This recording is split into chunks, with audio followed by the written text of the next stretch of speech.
Hi everyone, my name is Trey with Student of the Leaf. Well, today we actually have a couple of new things going on. But before we get into any of that, I think I want to point out something. So, as you know, I always do my hatting ceremony. So let me start off with that. And this hatting ceremony is also a little bit different. This one's actually been made for Student of the Leaf. You can get it in the descriptions below. And now that I got on the hat, we can get started with the show. So I'm going to bring out my special guest.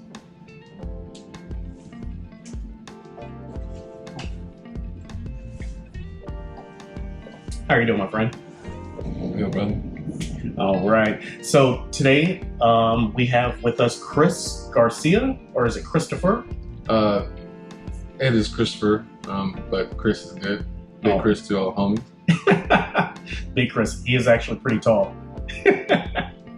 So, like I said, we're in a new location today. It's actually down here in Bakersfield at Cigar Mas Fino.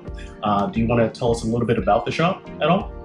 Yeah, so it was once Cubanos, and the setup and its DNA were entirely different. It was more of like,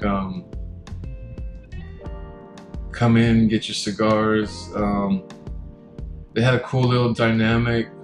They had their nice little regulars, which some of them decided to continue to grow and expand their palate. So they were excited when we stepped in. And so they were here about 11 years. The opportunity came about, and the foresight and vision of the owners of Cigar Mas Fino Fresno were like, we need to jump on this. And I, at the time, was working with Cigars Ltd with Micah Johnson. That's where I met you. Yes. Yeah. That was a dope experience. So they reached out to me, and here I am, and I'm carefully curating, not the largest humidor, but again, it is carefully curated. All right. So when you're talking about curating the humidor itself, you're actually bringing in unique type cigars? Absolutely. Okay. Yeah. All right. So morsels. The nice little morsels. Yeah. And it looks like you actually have a morsel for us today. We have the RVGN, the Rauchvergnügen. It's the first German engineered cigar, fresh off the PCA 2021. That was a whirlwind. And yeah, we are the only in Bakersfield and in Fresno to be able to offer this unique cigar. It is Dominican. Okay. And it's wonderfully crafted. I laughed when I was speaking to the owner. It's like, you know, it's funny, you know, German engineered. And he says, this is a uniquely Cuban-esque cigar. And he laughed. He says, of course, I am German. So we started chuckling. Yeah. I said, and so this is unfortunately, this is a Vitola, which indicates both size and girth, ring gauge. Okay. This Vitola is a Grand Corona, and it's going extinct. These are our unicorns, my brother, and wow. We're about to mark some unicorns. That's what we do around here. And this is the 64 centimeter to the third. Okay. Yeah. So now I know you said that this is a Vitola. Are they typically this long in length too? No. So also referred, this would be a Presidente or an A.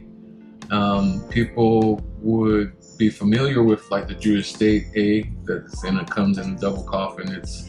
It's elusive, it's out there, but yeah, so this is a Grand Corona, so it is a 48 ring gauge, but it is 9 inches long, give or take. Because again, it is not by our measurements. Yes. Yes, because it's German engineering. Yeah. All right. So as you can see, I actually did a deep V cut right now with mine. I love Calibri's deep V. What's one of your favorite cuts? One of my favorite cuts, by and large, is a straight cut. I have a lot of accessories. I mean, this is a wonderful thing we get to do, and so might as well get all the accoutrement. Yes, yes. So I really dig this Prometheus. Okay. It's pretty cool. Yeah. But I mean, when in doubt, you could also use matches just to punch the top. If you got long enough fingernails, you can just work the little cap off. I think I might be here for probably 2 hours smoking this thing. So in one of the prior episodes, we were talking about different ways of actually cutting cigars. And so we got brought up about fingernails, just taking that pigtail, just popping that off. But I've never heard or seen anyone actually use a match head, which, I mean, it makes sense, it can be done. Same thing with a nail. I've heard nails as well too. People have taken nails in their shop or a screw or whatever and just put a hole in it. Their keys. Their key. Yeah. I tend to carry a knife, so I mean, I'm very careful, and I can just, as if you're peeling an apple, just work that cat. Yes. Just be very careful. Yes. You gotta treat her well. Yeah. You can always take off just a little bit more, but once you take off too much and that cigar starts to unravel, then that starts to become a problem. Yeah. So then you're gonna be chomping. I like this. So how long has the shop actually been open for? We at Cigar Mas Fino have been here since November 8th. Okay. And we are approaching our first year anniversary. All right. And how many locations does Cigar Mas Fino actually have? At the moment, we are Fresno, Bakersfield, Manteca, I believe also Merced are also in the immediate future working. Oh, wow. Yeah. Okay. Curating cigars. I know of a lot of distributors. They typically carry the big names. So all of the major players, the Rocky Patels, the Olivas, just all of the big players. When it comes down to curating, are you pretty much going for the boutique type cigars, or things like this right here? Yeah. Or are you also trying to bring in a lot of the big names as well? So I mean, so the selection, though it is curated, I like to push the envelope a little bit, so I'll use a word like discriminate. I will discriminate what comes in here, not just everything, but then also considering that there is a culture. Within the culture, there is a history, and it's rich. It should be also a reflection in the selection. Also a part of the service at a brick and mortar, at a lounge. You also want to try to fulfill as many needs as you can. You can't do it for everybody. You just can't. And that's also kind of going back to, finally and carefully curating what comes in.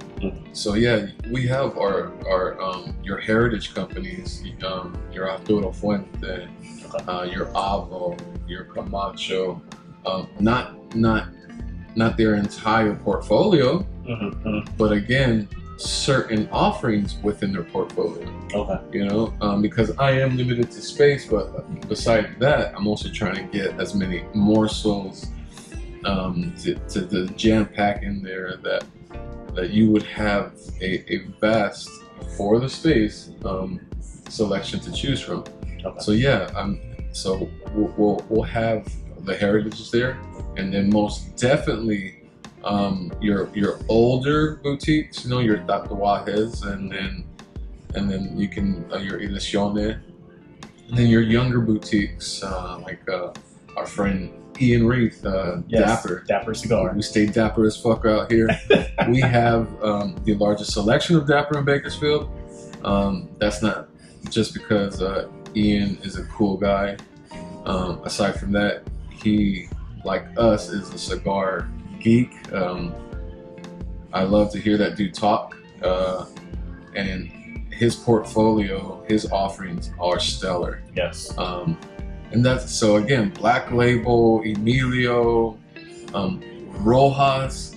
Oh, Rojas is fire, bro. His Blue Bonnet. If you love broadleaf, the Statement. Can't get enough of the Street Tacos. Street Taco Tuesdays always around here.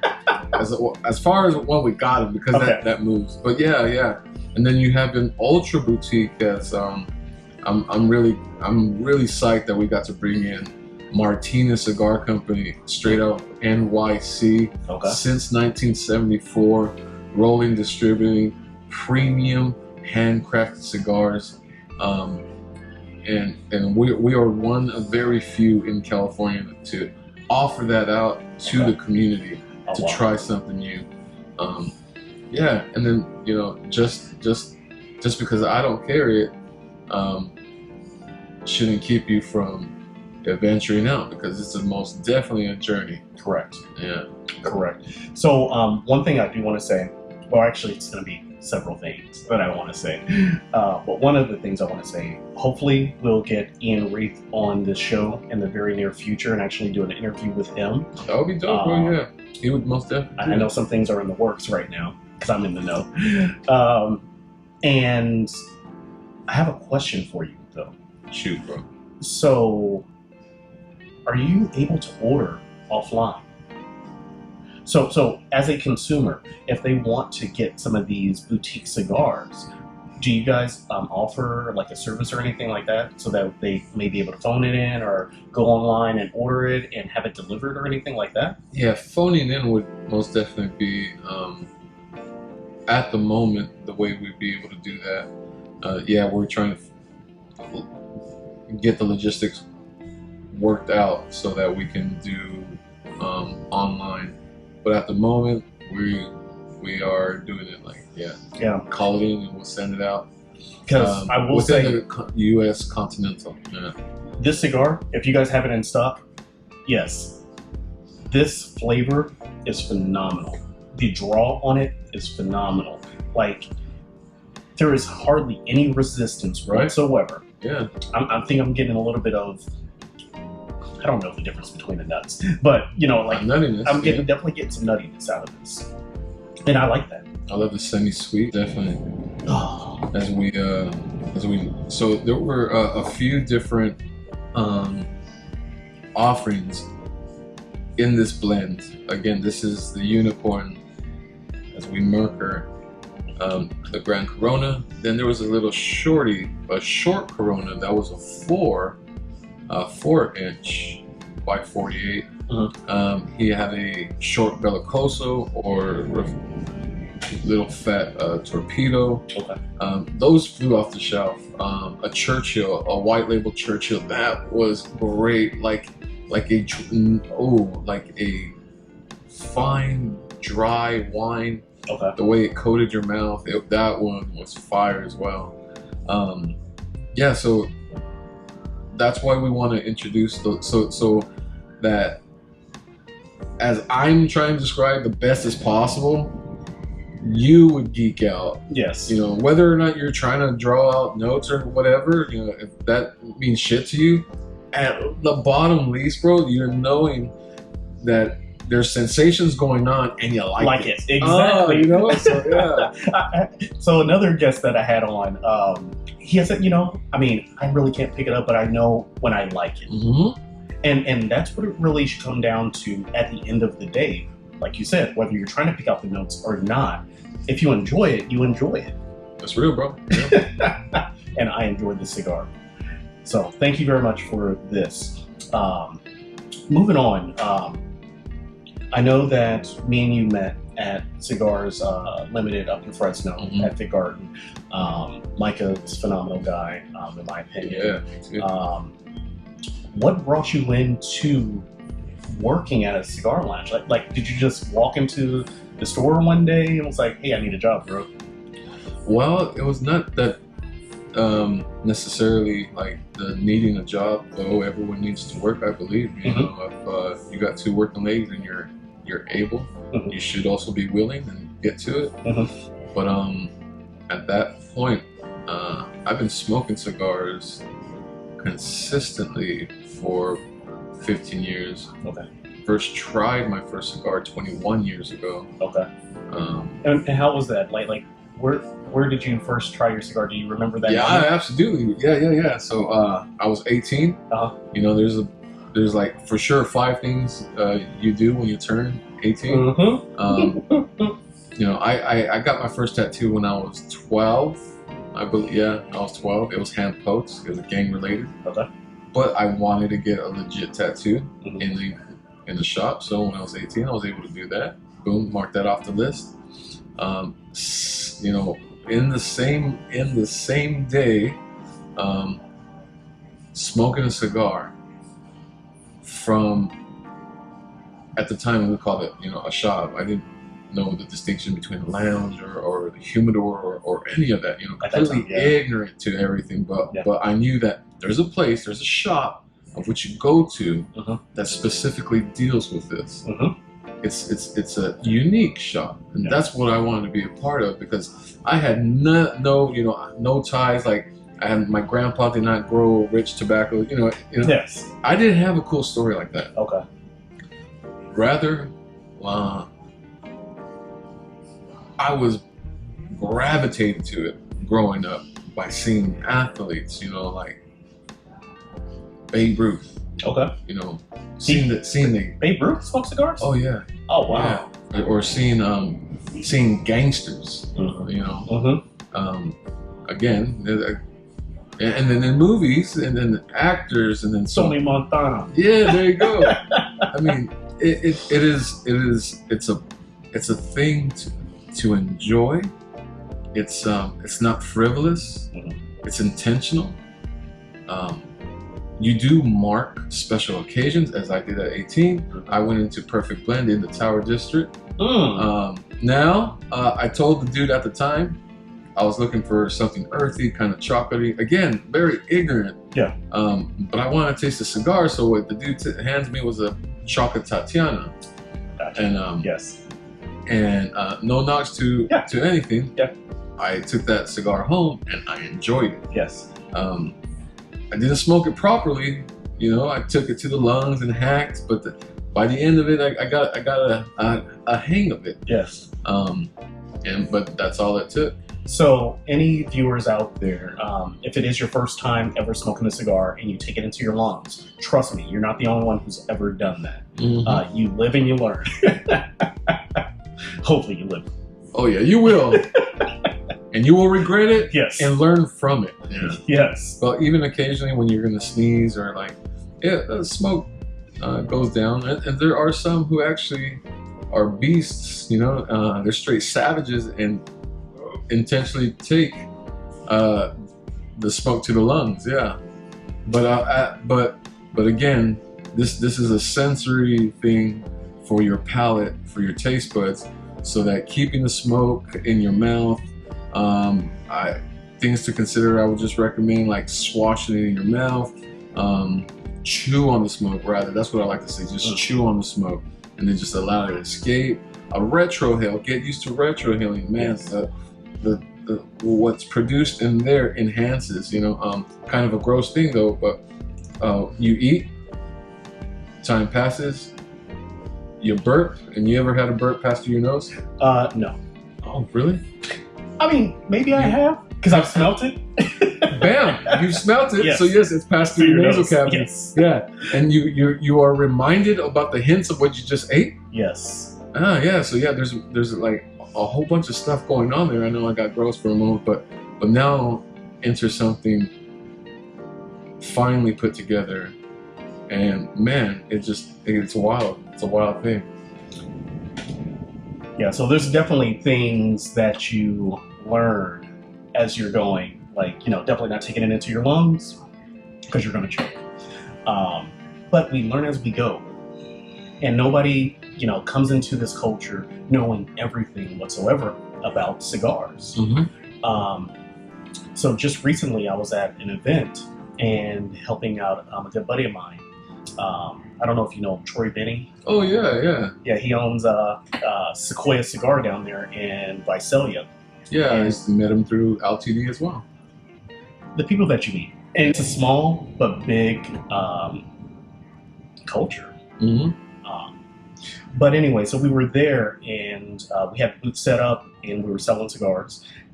And there was a lot of people. Funny enough, we had Tatiana's. So we had the Tatiana they have vanilla. their place? Yeah, right. They do have their place. Yeah. It's nice entry level cigar. I would say also the Javas are kind of that as well too, with Java Mint. Yeah. So I mean, within that, I'm sorry, bro, but Yeah. all within that, qualities of tobacco are vast. As restaurants are vast. You have your quick, get it, go. And in the same manner, you have the same types of quality in tobaccos, and then you have your more refined and premium. It's going to be costly because of what goes into it, what's behind it. You're going to enjoy it a lot more, but yeah, there's a lot of in between, and Tatiana still again play their part in the industry today. Yes, they do. Yeah. Yes, People dig them, they like them, so hey. Yeah, we actually sold out of the vanilla and Probably cognac. actually the rum one we almost sold out of, but we didn't. No. The blueberry. That one we sold out. Or it's like something very, very, or I can't remember what it's called, but it smells just like blueberries. It really does. So, I want to honestly thank you very much for taking the time to sit down with me, giving us an inside look on Cigar Mas Fino here in Bakersfield. Now, I have a question for you. Do you mind taking us around the shop? Oh no, that would be dope. Yeah, I would love to show you what we do here. Okay, cool. All right, so hey, we're gonna do a little quick tour around here. So we're out here at Cigar Mas Fino, and we're about to get a little inside tour. Yeah. Entree-vous. Come on in. Thank you. I just don't trust the diners. Yeah. Running situation. It's right now. So, we were just talking about this picture right here. Is there anything that you can tell us about the picture? Other than his eyes are capturing and he's smoking a legit stogie.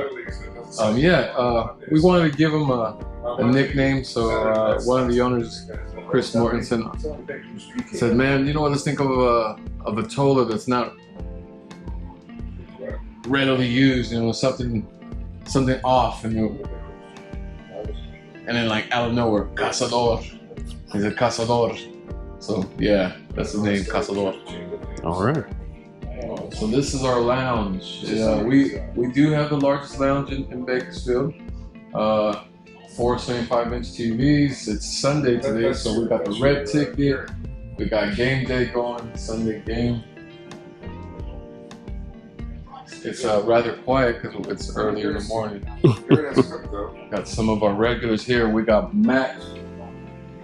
He's the man with the sticks and the stats. The commish over here.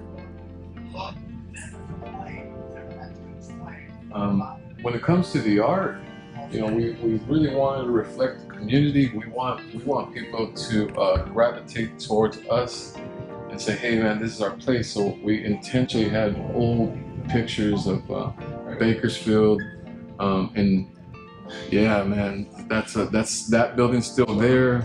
There was a train yard that's no longer there. We have a locker membership. We call it our syndicate. And so here are our lockers. They're all humidified. Now that humidification, is there a certain percentage that you keep it at? Yeah, there definitely is. We keep it between 65 to 68. Okay. We let it bounce back and forth, but it stays consistently there. We have no problems with anybody's upkeep. Never a mold issue. A wonderful plume if they allow them to age. Yeah. And do you have any open lockers at the moment?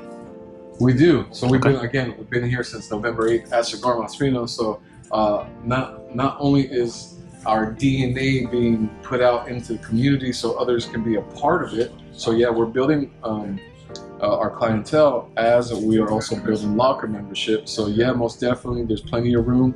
Come be a part of the syndicate.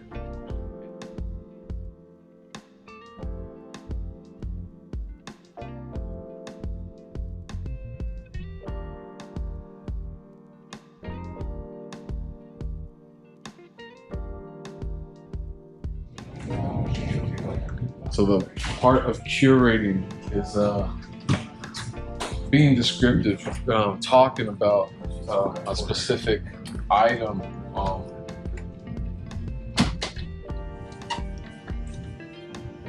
This is where we're at. This is where I get to share my passion with people. You know, I get to geek out.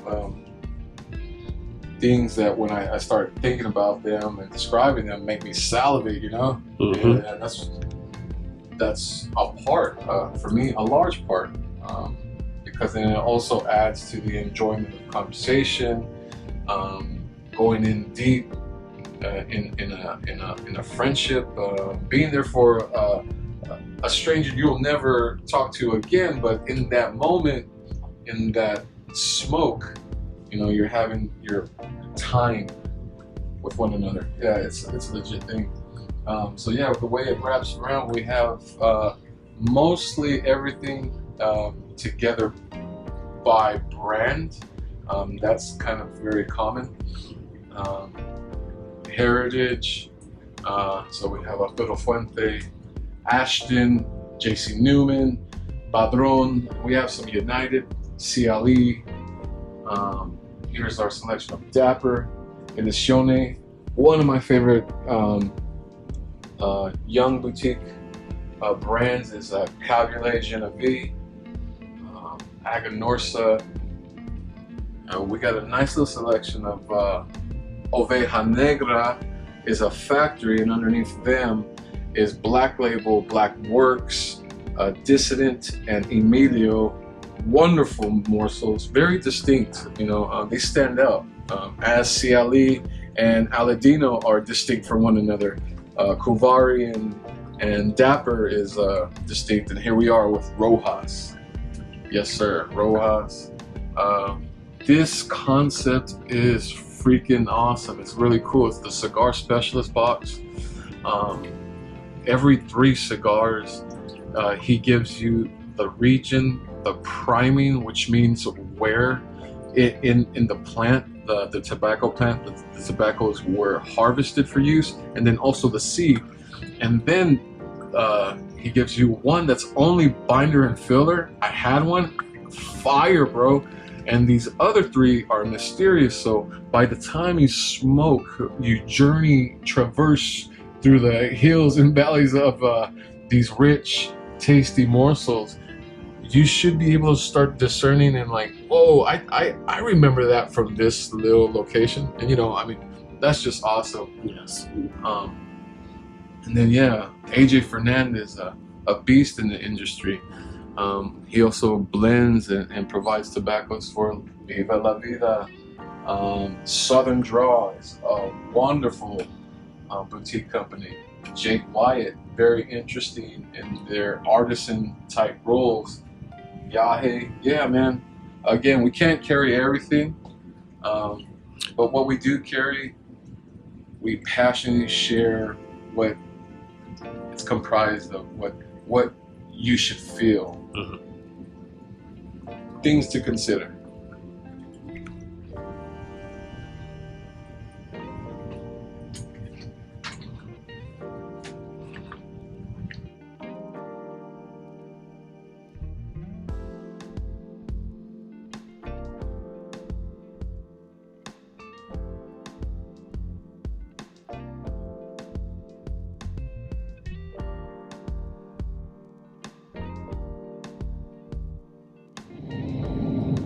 So, once again, like I said, thank you very much for having me into your shop and everything. And I look forward to coming back. Actually, this is a really unique setup. I like it a lot. Thanks, bro. And for all my viewers out there, if there was anything that you saw here that might have touched your soul, gave you a little bit more insight, or if you just have questions or any comments, make sure you comment, then like, and subscribe. Until next time, continue to learn, continue to grow, and teach others, because we're all students of the Leaf.